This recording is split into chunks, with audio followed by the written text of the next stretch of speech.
La Chine se prépare à une invasion de Taïwan. La CIA cible la Chine. Biden se montre-t-il indulgent envers la Chine? Tout cela et bien d'autres choses encore à la une de l'actualité chinoise de cette semaine.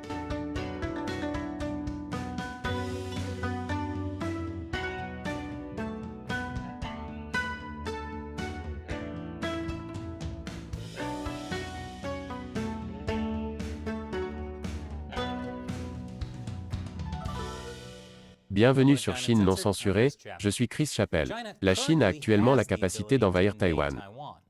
Mais selon le ministre taïwanais de la Défense, Chiu Kuo-cheng, les coûts seraient actuellement trop élevés.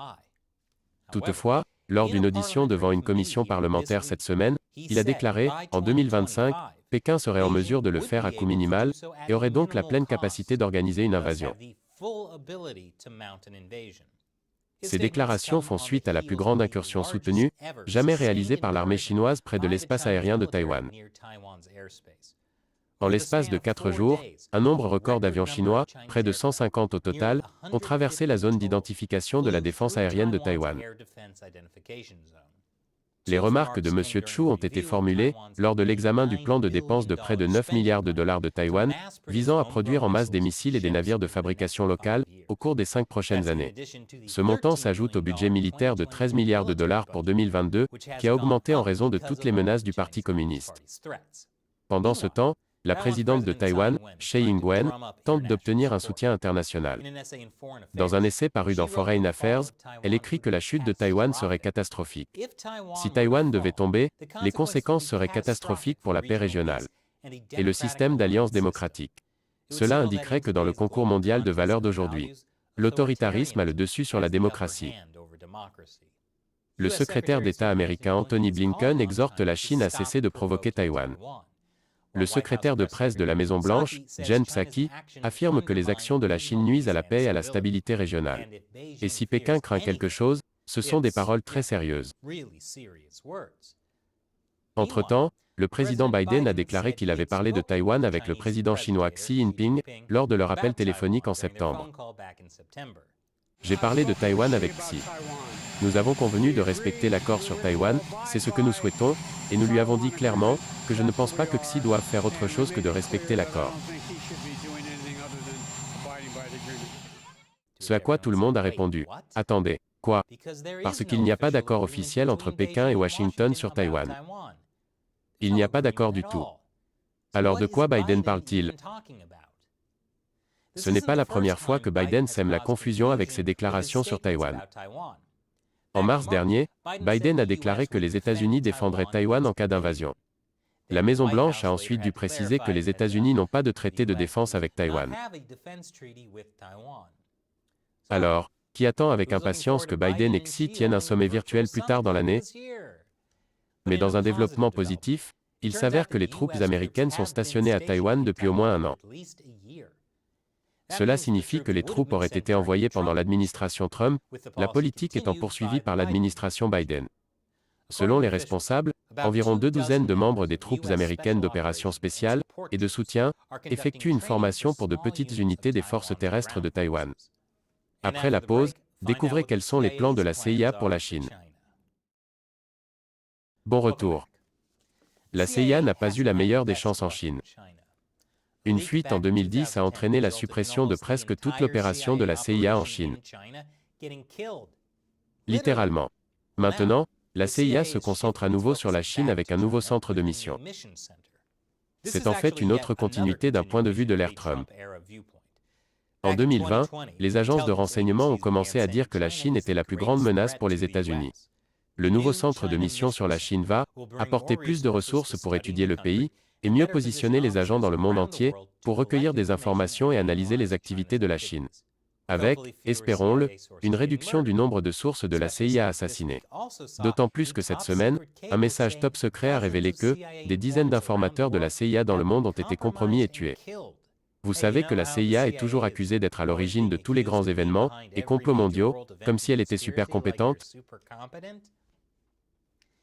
La CIA crée également une deuxième mission axée sur le développement de nouvelles technologies pour moderniser l'espionnage. D'autant que la Chine a investi dans de nombreuses technologies qui rendent leur travail plus difficile. Les caméras de surveillance et les logiciels de reconnaissance faciale alimentés par l'intelligence artificielle ont rendu l'évitement de la détection en Chine particulièrement difficile. Selon un fonctionnaire, les deux centres de mission se chevauchent naturellement, car le principal domaine de concurrence avec la Chine est la technologie. Il s'agit d'innover et de s'assurer que nous restons en phase avec la révolution technologique. Ainsi, si les films de James Bond montrent la communauté du renseignement utilisant des gadgets technologiques de pointe, la réalité est un peu plus décevante. Et après la pause, il semble vraiment que le Parti communiste chinois était au courant du coronavirus, bien avant son apparition. Bienvenue à nouveau. Depuis des mois, nous attendons que l'administration Biden définisse sa politique à l'égard de la Chine. Par exemple, qu'en est-il des tarifs douaniers? Nombreux sont ceux qui, aux États-Unis, souhaitent que les droits de douane soient maintenus, pour mettre la pression sur un régime qui mène une guerre économique contre les États-Unis depuis des décennies.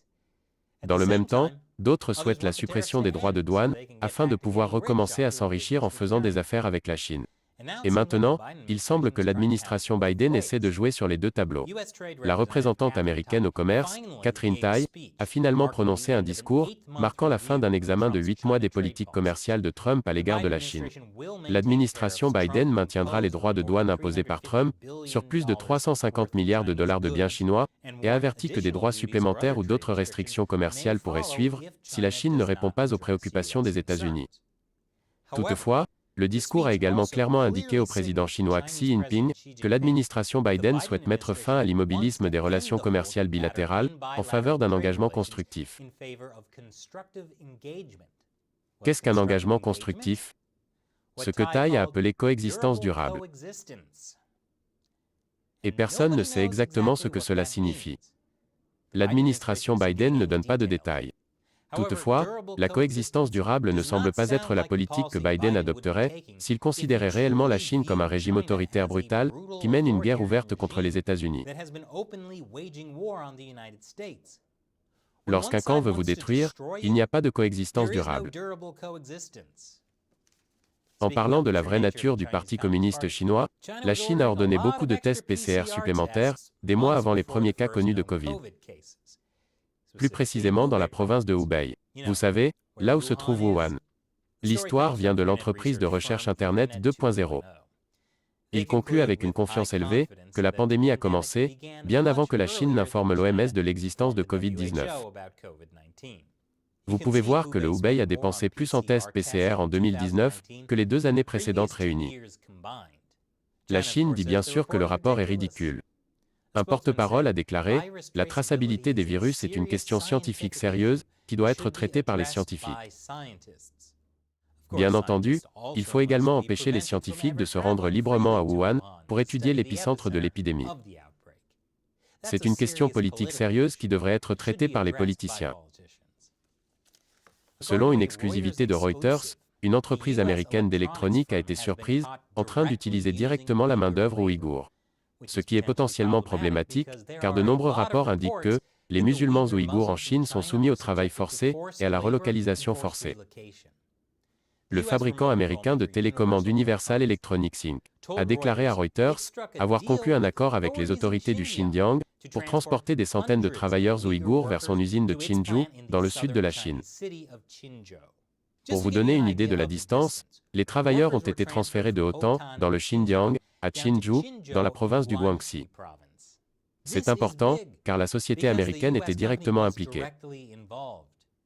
Dans des cas précédents, comme par exemple avec Nike, ce sont des sous-traitants chinois qui étaient accusés d'utiliser le travail forcé des Ouïghours. Nike ne l'utilisait pas directement, ce qui lui donnait la possibilité d'un déni plausible. Universal Electronics Inc., également connu sous le nom de UEI, vend des produits à de grandes entreprises technologiques comme Sony, Samsung, LG, Microsoft et d'autres. Elle employait au moins 400 travailleurs ouïghours. Les travailleurs ouïghours ont été transférés dans l'entreprise sous la supervision de la police. Parce qu'ils ne sont absolument pas des esclaves. C'est ce qu'a déclaré un porte-parole de l'entreprise. Elle a déclaré qu'elle traitait les travailleurs ouïghours de la même manière que les autres travailleurs en Chine et a affirmé qu'elle ne considérait aucun de ses employés comme du travail forcé. Cependant, l'entreprise ne sait pas comment les travailleurs sont formés au Xinjiang, ni qui paye leur transport vers le Guangxi. Et malgré les démentis de l'entreprise, cela ressemble beaucoup à du travail forcé. Les travailleurs ouïghours du EI sont surveillés par la police pendant leur transport et leur séjour à l'usine, où ils mangent et dorment dans des quartiers séparés, selon les détails figurant dans les avis du gouvernement de Hsinchu et les médias d'État locaux. En d'autres termes, l'UEI s'associe aux autorités du Xinjiang, les mêmes autorités accusées de gérer des camps de concentration pour les Ouïghours. Même s'il existe des tas de preuves que les autorités du Xinjiang utilisent les Ouïghours comme esclaves, l'UEI les croit sur parole, en affirmant que les travailleurs ouïghours qu'ils envoient littéralement dans les usines de l'UEI, parfois sous la surveillance de la police, sont là de leur plein gré. Cela ressemble à une coexistence durable pour moi. À propos, s'il peut être prouvé que l'UEI sait que ces travailleurs ouïghours sont utilisés comme main-d'œuvre forcée, c'est un crime au regard de la loi américaine, même si cela se passe en Chine.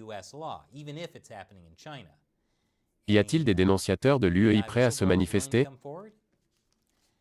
Et ce n'est pas facile de faire une émission qui critique le Parti communiste chinois.